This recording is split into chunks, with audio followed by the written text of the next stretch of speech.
Good day mga busing. So another day, another vlog na naman tayo. Alright, so ayan, meron tayong meron tayong kinuhang motor dito. So since ang sabi ng customer, sabi niya ay 2020 pa raw itong motor na to sa nagpagawa kasi siya ng flarings, paano ba magbigkas niyan? Nagpagawa kasi siya. So since 2020, 2 years na namagitan. So hindi pa siya nagalaw yung motor. Yung yung makina niya. So ayan. Ang sabi ng customer, patay daw yung yung motor. So patay siya, ibig sabihin hindi siya gumagana. Okay? So dinala natin sa dadalhin natin sa shop. Kasi doon natin bubuksan ang motor niya. So pagdating doon, kasi gabi na, so siguro bukas na ng umaga namin ibaba to. Dahil malakas ang ulan mga busing doon sa doon pa lang kami kanina sa Caloocan. Dito lang naman kami sa Cubao. So malapit lang naman, pero tumatagas na yung ulan doon sa amin. So ayan. So habang tinatali nila, ayan, nagpasilong ako mga busing dahil umaambon na talaga. Mga busing, ito na yung nirescue natin na motor doon. Ay, hindi pala, wait lang. Nirescue. Kinuha pala namin doon sa sa Cubao. So, nakastock siya ng 2 taon. Since 2020 daw, sabi ng customer. So, ang unit ay patay ito mga busing. Hindi po siya umaandar. So, buhayin natin. Ayan, and ang sabi niya, buhayin daw yung motor. Ayan. Kinuha namin to kagabi. Mga alas 7 ata yun kagabi.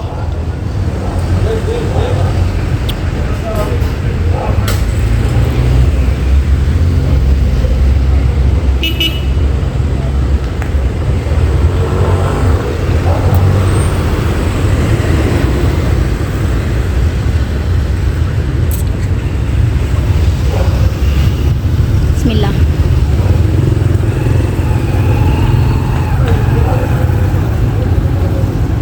Dandahan.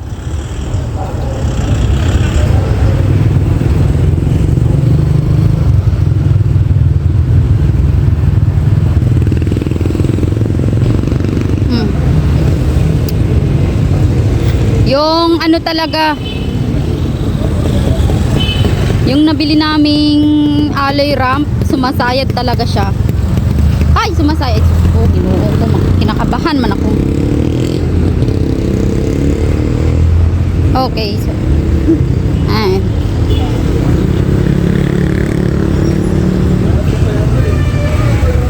So pagkatapos niyan, hindi ko alam kung anong gagawin ng may-ari nito pagka nabuhay na to. Yung motor niya.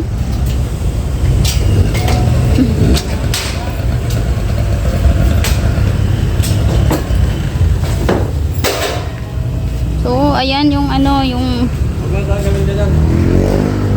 to, basag-basag na yung mga flarings.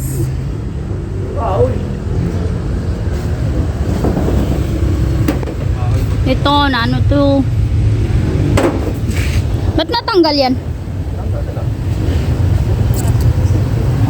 Mamaya andito yung may-ari. Ay, putang mataas. Ay. Mataas? Oo, yan o. 1100 daw yan eh. Oh. Ha?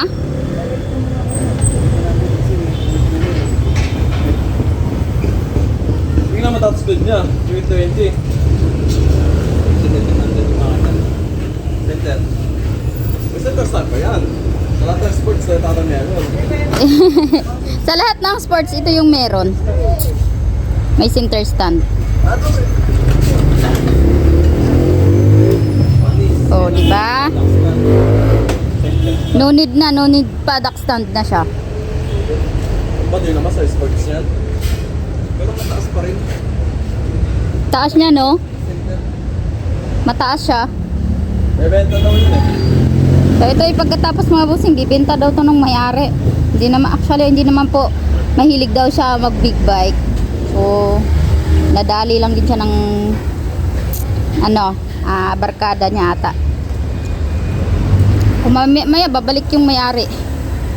Dala-dala niya yung ZX-10R na 2007 model. Susi. Yung patay siya, di ba? Madala ng Apex. Apex. Susi? Oo.